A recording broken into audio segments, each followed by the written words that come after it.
Saudações! Vamos começar nosso vídeo falando do sexta-colunismo. Os derrotistas, entreguistas, pessimistas que semeiam o desânimo, o desespero, o medo. Vamos falar sobre eles.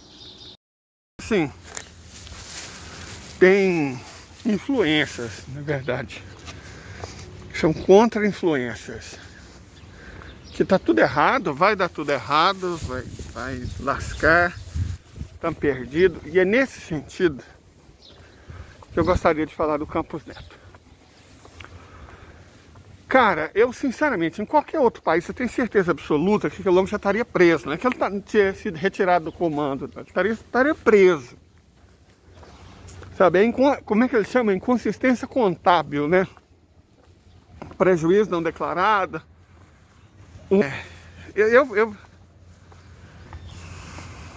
Eu prefiro nem comentar o que é o Campos Neto. Mas ele deveria estar preso. Ele deveria muito estar preso. Em qualquer nação minimamente séria desse mundo, ele estaria preso. Aí, esses dias ele falou, entregar a gestão do Fundo Soberano do Brasil para BlackRock. Aí teve gente que... Eu entendo isso. Teve gente que levou a sério. Cara, ele é o presidente do Banco Central, graças ao Temer, aquele imbecil, aquele sujeito que não tem raiz nenhuma no Brasil, a não ser o filho que ele teve com a neta dele. Temos a autonomia, né, do Banco Central. Mas ele, o Campos Neto, ele não pode fazer o que quiser. Não é assim. Certo? Ele pode fazer muita coisa. E o que ele está podendo fazer para destruir nosso país, nossa economia, impedir o Lula de governar, atrasar a retomada do crescimento, ele está fazendo. O que ele pode fazer para defender o bandido, ele fez. E o que ele pode fazer para impedir o presidente eleito legitimamente, ele está fazendo. Então ele fez o mal, cúmplice da maldade, do erro, do crime. E agora ele está tentando, de todas as formas que ele consegue, prejudicar o país, o povo, o governo, as empresas. E é claro, a imprensa apoia ele, é óbvio, né? Porque a gente tem que entender a imprensa da seguinte forma. A imprensa trabalha para os anunciantes. E o anunciante é banca, é o setor financeiro. São esses os principais anunciantes. Então é para isso que a imprensa trabalha. Para os banqueiros, para os financistas, para o setor parasitário da economia, está tudo certo. Então, a imprensa normaliza um sujeito como o Campos Neto. Mas daí a gente desesperar, achando que ele pode realmente entregar a gestão do Fundo Soberano para BlackRock, é uma distância enorme. Ele não pode fazer isso. Se ele pudesse, ele teria feito, pode ter certeza absoluta. Então por que ele falou? Ainda mais considerando que ele está com a corda no pescoço. E tá, ele é acusado de muita coisa muito grave. Então ele sim, está com a corda no pescoço. A situação para ele não tá boa. Por que ele insiste? Senso de impunidade, talvez.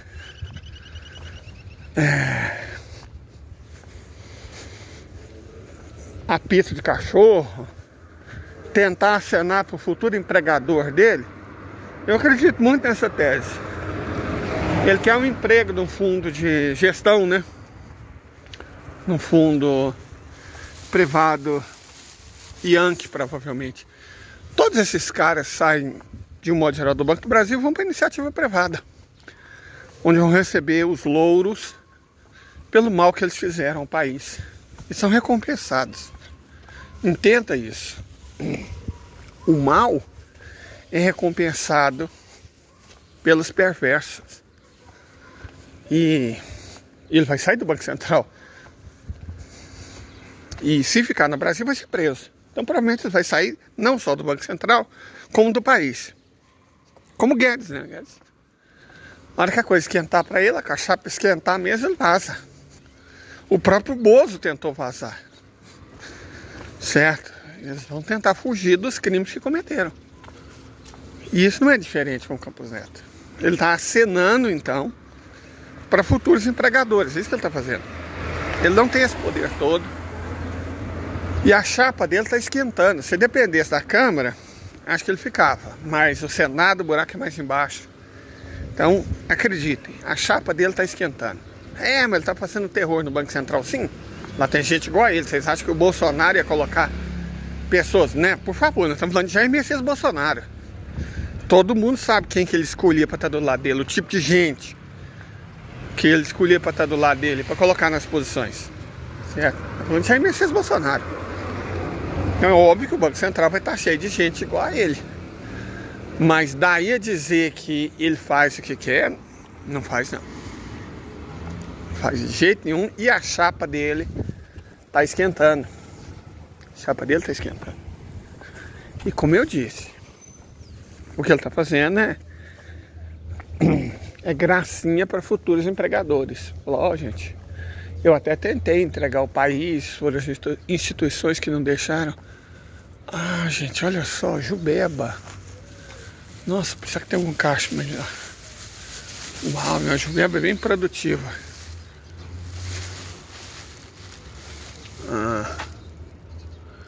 Em alguém que gosta de Jubeba tá passando aqui colhendo antes de mim. Não tem. Se eu vou mostrar para vocês, eu não vou arrancar porque ela está muito novinha, é maldade. Aqui ó, a Jubeba, para quem não conhece, esse frutinho aqui, ó. Tô vendo esse frutinho redondo? Ele é amargo e fica uma delícia no meio do arroz. Talvez normalmente nos cantos as pessoas esquecem de pegar. Deu pra pegar acho que 5. Não dá pra colocar. Opa, 6. Não vou ficar rico de Jubeba, mas dá pra colocar no prato. A gente come no meio do arroz. Aquele amarguinho que a goianidade tanto gosta. Aí, ó. Se tivesse madura, eu podia pegar o cacho inteiro, mas só uma tá boa. Mas vamos lá. Então, não se preocupem tanto com o Campos Neto. E notícia muito negativa, olha, normalmente, se a pessoa costuma só dar notícia ruim, se você assiste e sente até uma agonia, Donald Atuque, por exemplo. Exemplo excelente. É um cara bom. É um sujeito decente. E nem acredito que ele seja sexta colunista de propósito. Tipo, sexta colunista. Qualquer palavra, gente. Doloso. Ele é um sexta colunista culposo. Ele é bem negativo, ele mostra o lado negativo de tudo, ele é derrotista, ele vem de desespero e agonia. Mas não creio que seja porque trata-se de um sujeito mal intencionado, não. É da personalidade, tem gente que tem essa personalidade. O problema dele é que ele controla o grupo de mídia, né? Ele tem acesso à opinião. E ele tem os seus problemas, claro, mas seus problemas eu também tenho. Então, né? Mas é um sujeito honesto. É um sujeito honesto. Eu não acredito realmente que ele faça por mal. Ele faz. Mas não por mal. Ele faz de maneira culposa, não de maneira dolosa. Ele é um ótimo exemplo de pessoa que trabalha na fronteira entre o pessimismo e o derrotismo. Não sei vocês, mas lá no passado eu ouvia ele. Aí parei, porque me dava agonia. Leonardo Tatu que vai falar não sei o que, cara. E ele é ótimo, cara. O problema, pior de tudo, é que ele é ótimo. As entrevistas dele, a entrevista que ele fez com o Pepe Escobar foi excelente. Que o Pepe é um sujeito de outra natureza. Bom, a gente nem comentar. Certo? Mas ele é um ótimo jornalista. Isso é inquestionável, sabe? Eu não questiono a habilidade profissional dele. Não questiono a honestidade e o caráter dele. Agora, a personalidade dele, pelo jeito, é essa. Tem gente que vende o pior das coisas como modo de sobrevivência. Eu tinha duas avós, uma delas, a paterna, Dona Margarida, que Deus a tenha a alma dela na infinita glória, era uma pessoa desse tipo. Ela me deu muitos conselhos sábios. Mas na época eu não entendi, porque jovem, portanto burro. Mas, vendo em perspectiva, ela sempre foi derrotista. Porque a vida derrotou ela. Como é que você quer que uma pessoa cuja vida tirou 3 dos filhos, e a saúde, os bens materiais, o esposo, seja uma pessoa positiva? Tem gente que consegue, mas você não pode exigir isso de alguém, isso não é humano. Então, a minha finada avó paterna, ela era uma pessoa um tanto quanto amarga, um tanto quanto ácida, um tanto quanto derrotista, uma pessoa excepcional. Mas tinha isso. E a gente não pode julgar, de verdade a gente não pode. E eu percebo hoje isso com clareza. A gente vai ficando velho e percebe muita coisa com clareza, se a gente se deixa aprender, né? Tem um negócio interessante sobre a plasticidade do cérebro, que até os 25 anos o cérebro é muito plástico. Ele aprende, ele se conforma, ele muda. Por isso que a criança, o adolescente sobretudo, o jovem, ele é muito porra louca, ele é muito, né? Porque o cérebro dele tem informação, então está disposto a experimentar tudo, está disposto a gastar energia. Depois dos 25, o cérebro já aprendeu muita coisa, principalmente quem sofreu. E aí você não quer gastar energia desnecessária. Você se torna um turrão. Tipo assim, deixa eu explicar de uma maneira que isso fique claro para quem está me ouvindo. Em homens, e eu sou um, isso é mais visível. Você está com uma pessoa, a pessoa fala muda, muda, muda, e é como se você não ouvisse. Aí um belo dia a pessoa desiste de você e fala, pô, você não mudou. E aí você desespera e muda, quando normalmente é tarde demais. Por quê? Porque quando o cérebro já está estruturado,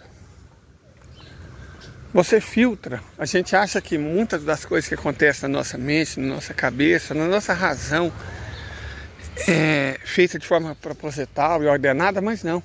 É o subconsciente que comanda. Então, assim como existe a cegueira da visão, você simplesmente não consegue enxergar. No caso de homens, isso é ainda mais visível, porque homens enxergam 10% menos cores do que mulheres.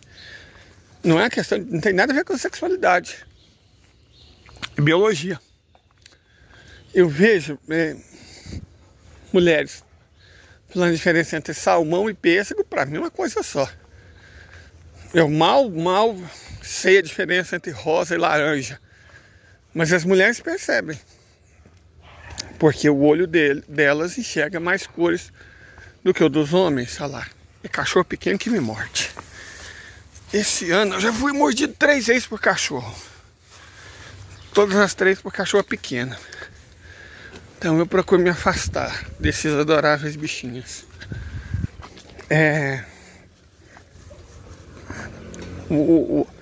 O cérebro do homem é mais ou menos a mesma coisa.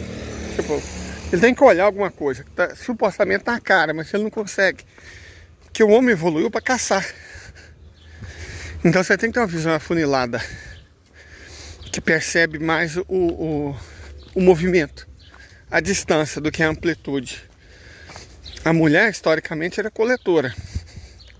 Então ela consegue enxergar num grau de visão bem mais amplo, ela consegue ver o todo.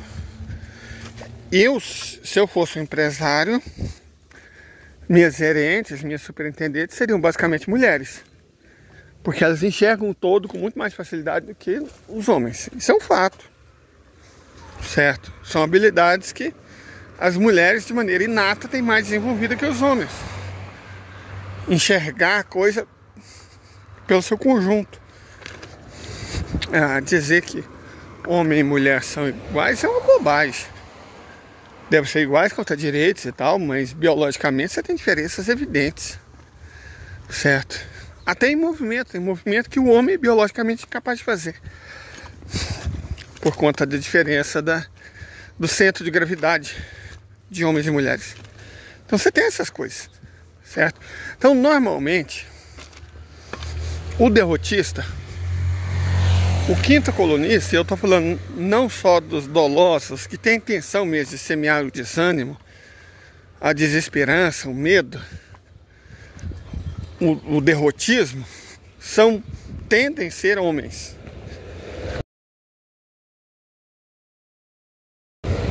Certo? Principalmente no caso dos culposos. Os dolosos não. Dolosos tanto faz se homem ou mulher.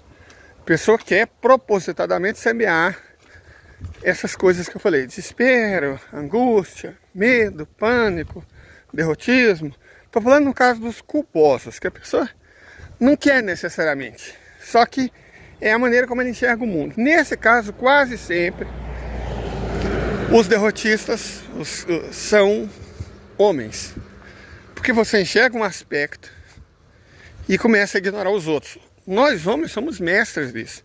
As pessoas muito otimistas também costumam ser homens. Pelo mesmo motivo, só que de sinal contrário. Leida, você é muito otimista? Cara, não sou, eu tenho fé, é diferente. Eu tenho fé. Em algumas coisas, principalmente no âmbito pessoal. Mas eu costumo ver as coisas com alguma clareza. Posso, em alguns momentos, ser mais otimista do que o bom senso exigiria. Mas, de um modo geral, diferente do pessoal do hoje no mundo militar, eu tenho errado muito pouco. Por quê? Porque eu levanto bem cedo e vou ler. Vou ler jornal online, vou ler revista, vou ler artigo. Vou até o TikTok. TikTok é mais para pegar coisa e publicar, não tem muita informação não. Mas eu leio os blogs do Zen Russo, Press TV, sabe? Noticiários. Russo sempre. Vejo alguma coisa da Rússia, dos bons americanos. Tem ótimos noticiosos americanos. E aí ao longo do dia, eu vou vendo que o Irã, a China, a Argentina tá mostrando, certo? Às vezes eu paro em coisa aleatória e tal. Eu pesquiso muito sobre ciência, porque a guerra a superioridade científica, tecnológica, né, da Rússia tem feito uma diferença enorme. Então tem que buscar saber o que anda acontecendo.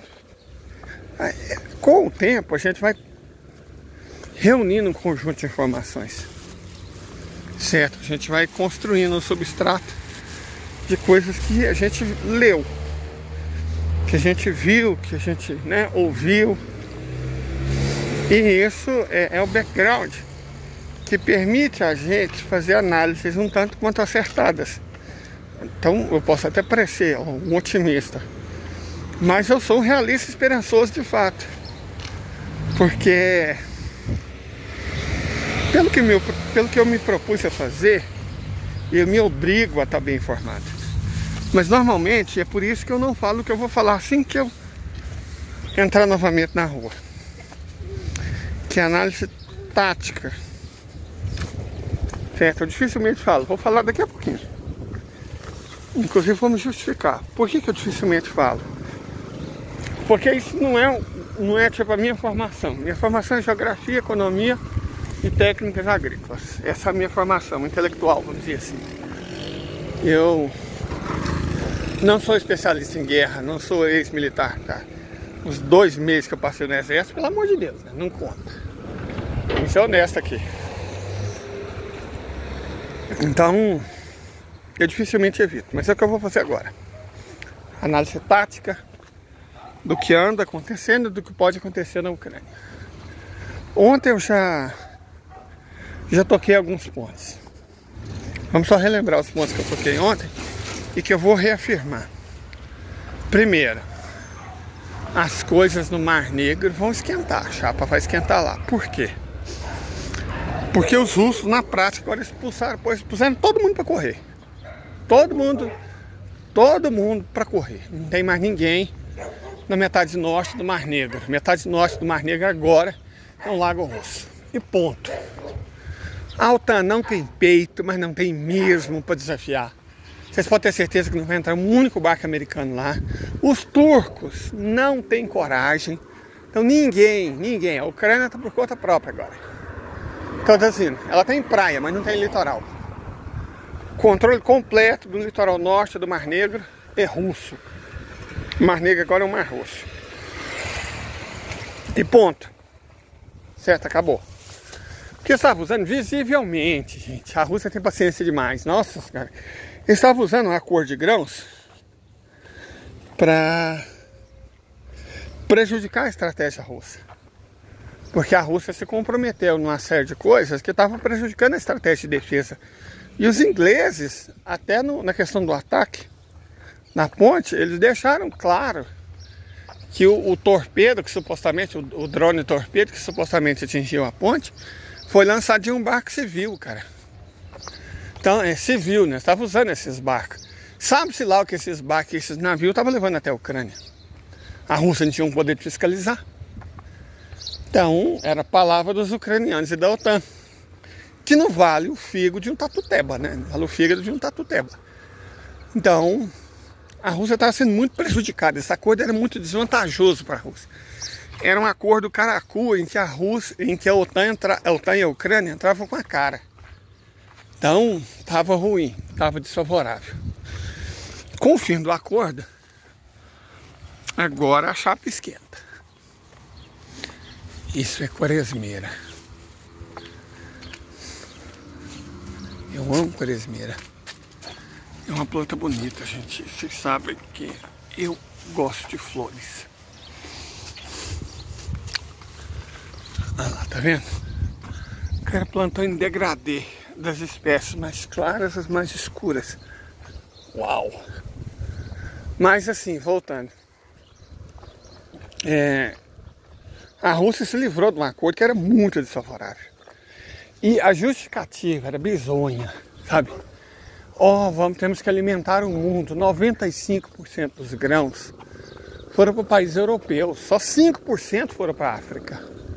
Então os ucranianos, a ONU, né? A ONU tem que acabar, gente. Na verdade, a ONU já era, certo? Ela não faz mais sentido.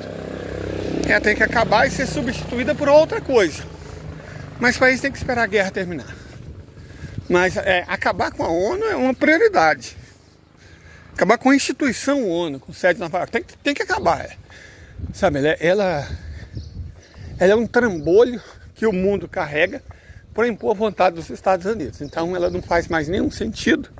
Ela não tem mais, como é que chama os franceses? Raison d'être. Não tem mais. Ela não, chega, deu. Chega de ONU. Deu ONU. Deu para ti. Sabe? Ela tem que acabar. Urgentemente. Então é uma farsa. O acordo só prejudicava a Rússia com um argumento falso.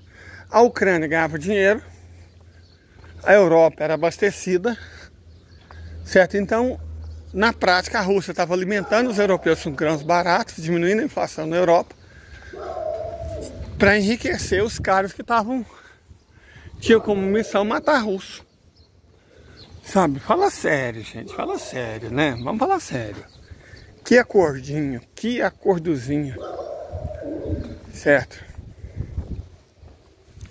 Felizmente, a Rússia saiu dele e retomou o controle do Mar Negro. Mas qual que é o problema disso?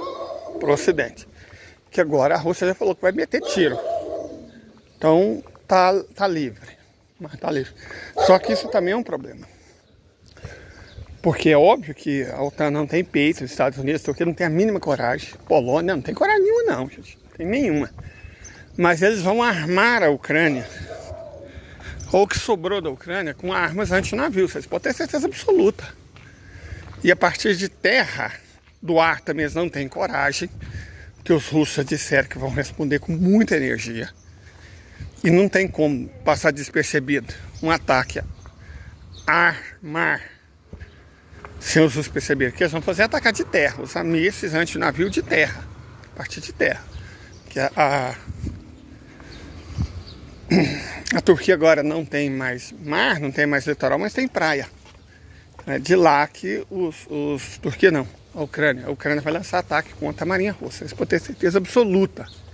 E aquilo que eu falei, vai ser nos próximos meses, ou pelo menos semanas, a luta entre sistemas de ataque de artilharia antinavio contra sistemas de defesa antimísseis da Federação. Tanto sistemas antimísseis baseados em outros mísseis, quanto principalmente em interferência eletrônica. Esse vai ser o combate das próximas semanas. Eu não sei se vai chegar a durar meses, não. O que nos leva a outro ponto em relação ao que está acontecendo na Ucrânia, do que pode acontecer. As notícias, e eu estou falando não notícias do lado russo, não. As notícias do lado ocidental, de que a Ucrânia está muito perto de um colapso, ponto de não retorno, elas se avolumam, certo? A Ucrânia está muito próxima do colapso. Eles já estão convocando mulheres e a idade de circunscrição diminuiu para 16 anos, eles estão convocando criança. É muita certeza de impunidade, não é? Muita certeza de impunidade. O Tribunal de Haia inventa um processo contra o Putin envolvendo sequestro de criança, uma coisa completamente absurda, mas faz vista grossa para o fato de que a Ucrânia está levando criança para o campo de batalha, está convocando criança, amarra. Criança, cara, 16 anos, pelo amor de Deus. Aí a ONU não vê nada, o Tribunal de Haia não dá um pio. Por isso que eu falo que a ONU tem que acabar. Certo, mas o fato é que quando você chega no ponto de estar convocando criança e mulher, você já está muito perto daquela situação da Alemanha em 44. Você estava convocando basicamente qualquer um que conseguisse segurar uma arma. Essa é a situação da Ucrânia. Então ela está realmente muito próxima do colapso. Muito próxima. Esse colapso vai acontecer nas próximas semanas. Não vai chegar nos próximos meses, não. Nas próximas semanas, a UFO, a APU, né? A FU, perdão, vai entrar em colapso. Certo? Vai entrar em colapso. Entrando em colapso, aí qualquer tentativa de contra-ataque vai acabar. Qualquer tentativa de ataque. E aí a Ucrânia vai ter que se defender. A linha que ela fez de 1.200 quilômetros vai se voltar contra ela. Porque você defender uma linha de 1.200 quilômetros, já tendo perdido mais de 500 mil de tropas, os números aproximam-se os 550 mil, só em baixa. E vamos supor, estou falando de baixa permanente, né? Quando a pessoa for de arrasta para cima. Então, isso leva no mínimo 500 mil de outras que foram baixas, não recuperáveis. Certo? Aquelas pessoas que não têm mais condição de lutar. E até as que desertaram, as que fugiram. Então, normalmente é 2 para 1. Se 550 mil foram de arrasta para cima, 1.100.000 não podem, não vão mais lutar. Então, nos aproximamos de 1.650.000 tropas a menos. A Ucrânia tinha 700 mil no início do conflito. Agora tem menos 1.650.000. Então, considerando que ela perdeu 10 milhões de pessoas que saíram do país, e esses 10 milhões não foram os idosos, foram jovens, essencialmente. Foram jovens. Então a Ucrânia simplesmente está muito, muito, muito perto do colapso absoluto. Ainda que ela tenha um grande estoque de velharia da OTAN, ela não tem mais quem impunha. Você pode falar, mas os mercenários, os voluntários, né, soldados da OTAN disfarçados de voluntário. Cara, mesmo esses. A França não está conseguindo convocar a gente. Os Estados Unidos não estão conseguindo. O Reino Unido não está conseguindo. Eles não têm tropa para eles. Eles não têm a produção de projéteis, que é um ótimo indicador, porque é uma coisa industrialmente fácil de ser feita. A Europa produz 5 mil por dia. Toda a Europa, todo o Ocidente, os 55 países, os 55 patetas que estão na Ucrânia juntos, produzem 5 mil projéteis por dia. Declaração de um militar americano. E a Rússia sozinha produz 60 mil. Não estou nem falando de China. A Rússia sozinha produz 60 mil. Certo? Então, já era, cara. Não tem munição, não tem novas armas, porque a arma é... Um avião, um caça, leva muito tempo para ser produzido, ainda mais no Ocidente, que perdeu capacidade industrial, não tem matéria-prima, não tem energia, não tem dinheiro. A Rússia, que é a Rússia, está comemorando 4 Tupolev Tu-160M até o fim do ano.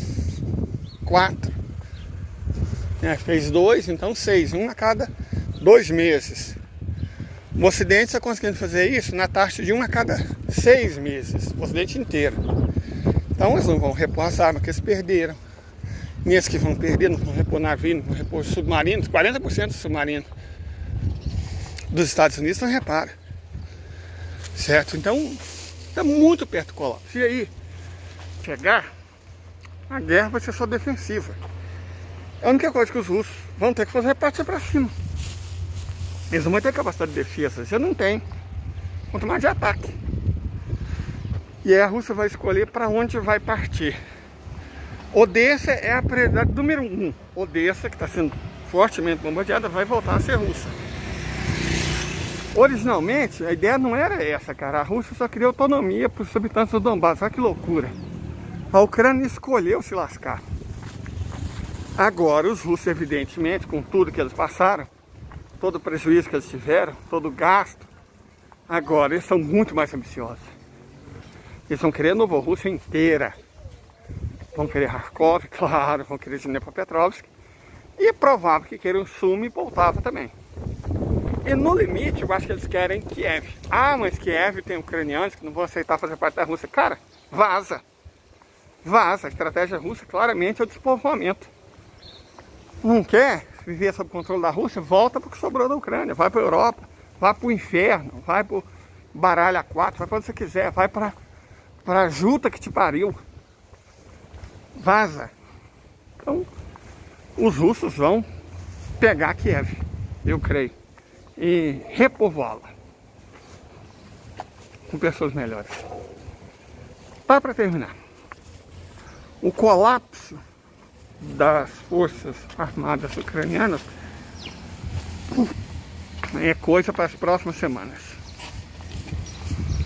Não quer dizer que a guerra vai terminar, quer dizer que ela está começando. A partir de agora é Síria. A partir de agora é Oriente Médio. E isso é ruim, e por isso é bom. Então tenha um ótimo dia. Já estou chegando aqui na residência do bando com pão. Fiquem todos muito bem.